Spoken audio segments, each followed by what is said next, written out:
VK news, राष्ट्र के नाम। नमस्कार, स्वागत है आपका वीके न्यूज में। कांग्रेस पार्टी के नाम पर मुफ्त का चंदन घिस मेरे नंदन वाली थ्योरी पर चल रही है। चल क्या रही है, पूरा घिसने में ही लगी हुई है और इतना घिस रही है कि भैया बात गरीब के पेट काटने तक आ जाए। पर मजाल है कि किसी कांग्रेसी की नींद खुली हो। वो तो इस लड़ाई में लगे हुए हैं कि आखिर अहमद की दाढ़ी बढ़ी है या फिर मोहम्मद की। कांग्रेस का हाल ये है कि अल गई, बल गई और जलवे के वक्त टल गई। अब बातें तो कांग्रेसी नेता बड़ी बड़ी कर जाते हैं, अपने आप को मजलूमों का मसीहा भी बताते हैं। पर कहावत है ना कि अलकस नींद मर्द को मारे, नार को मारे हांसी, अधिक ब्याज बनिए को मारे, चोर को मारे खांसी। तो बस राहुल भैया की टीम ने ऐसा छींका है कि पूरे क्षेत्र में वायरल फैल जाए, और इस मर्ज की दवा भी नहीं है। वैसे कहा जाता है कि जुकाम की बीमारी ऊंट ने दी है, लेकिन इस कांग्रेसी ऊंट ने लोगों के बीच 70 सालों में ऐसी बीमारी दी है जिसे ठीक करने की कोशिश में बीजेपी 14 से लगी हुई है, 2014 से। लेकिन हर बार ये कांग्रेसी वायरस किसी न किसी रूप में जनता को टच कर ही जाता है, और इस बार भी ऐसा ही कुछ हुआ, वो भी उस इलाके में जहां कांग्रेस कुर्सी पर बैठकर इतरा रही है।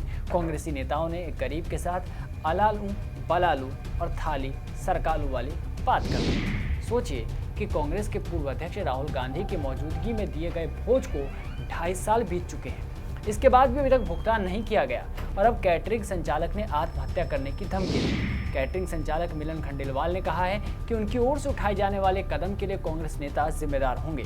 इस घटना को लेकर बीजेपी ने कांग्रेस पार्टी पर निशाना साधा। बीजेपी सांसद परवेश साहिब सिंह वर्मा ने ट्वीट किया, राहुल गांधी जी, जिस गरीब का खाना खाकर आए हो, कम से कम उसकी पेमेंट तो कर दीजिए। मामला भी आप समझ लीजिए कि आखिर मामला क्या था। हुआ ये कि राजस्थान के अजमेर में 14 फरवरी 2019 को कांग्रेस ने 2 दिवसीय राष्ट्रीय अधिवेशन में देश भर के कांग्रेस कार्यकर्ता शामिल होने के लिए आए थे।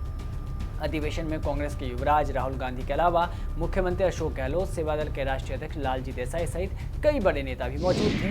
मैंने 2.5 लाख आदमियों को थाना चलाया था, तय हुआ था। मेरा रघु शर्मा जी ने भी मुझे आश्वासन दिया था, मेरे पास सारे सबूत है।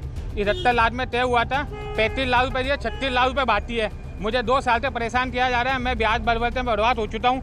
एंड में मुझे ऐसा लगता है मुझे सुसाइड करना पड़ेगा, इतना परेशान हूँ। मीडिया रिपोर्ट्स के मुताबिक अधिवेशन में शामिल होने वाले प्रतिनिधियों के भोजन और नाश्ते के लिए खंडेलवाल कैटरिंग के संचालक मिलन खंडेलवाल को ठेका दिया गया। कैटरिंग के भुगतान की जिम्मेदारी चिकित्सा मंत्री डॉक्टर रघु शर्मा को सौंपी गई थी। ऐसे में कैटरिंग संचालक खंडेलवाल का आरोप है कि उन्हें 71 लाख रुपए का ठेका दिया गया था। उन्होंने कुल 2.5 लाख लोगों के भोजन नाश्ते का प्रबंध किया। पदाधिकारियों ने उन्हें 36 लाख रुपए का भुगतान तो कर दिया, लेकिन बाकी के बचे 35 लाख रुपए वो नहीं दे पाए, मतलब खुद ही डकार गए। मतलब इन नेताओं ने खाया पिया, डकार भी मार दी और पतली गली से खिसक भी लिए। जालिमों ने इतना भी नहीं सोचा कि गरीब का क्या होगा। मिलन खंडेलवाल का कहना है कि उन्होंने ब्याज पर रुपए लेकर कांग्रेस प्रतिनिधियों के भोजन नाश्ते का उचित प्रबंध करवाया था। परेशान होकर मिलन दिल्ली पहुंचे और आत्महत्या कर लेने की बात कही। पर इस मजलूम की बात सुनने की जगह कांग्रेसी कह रहे हैं कि ये बीजेपी की साजिश है। ये तो वही बात हो गई कि आंख के अंधे और नाम नयन सुख। इस रिपोर्ट में बस इतना ही। देश और दुनिया की तमाम बड़ी खबरों से जुड़े रहने के लिए बने रहिए वीके न्यूज के साथ। नमस्कार। ये है ड्रीम मीडिया नेटवर्क और आप देख रहे हैं देश का पहला 24/7 digital news channel VK news, राष्ट्र के नाम।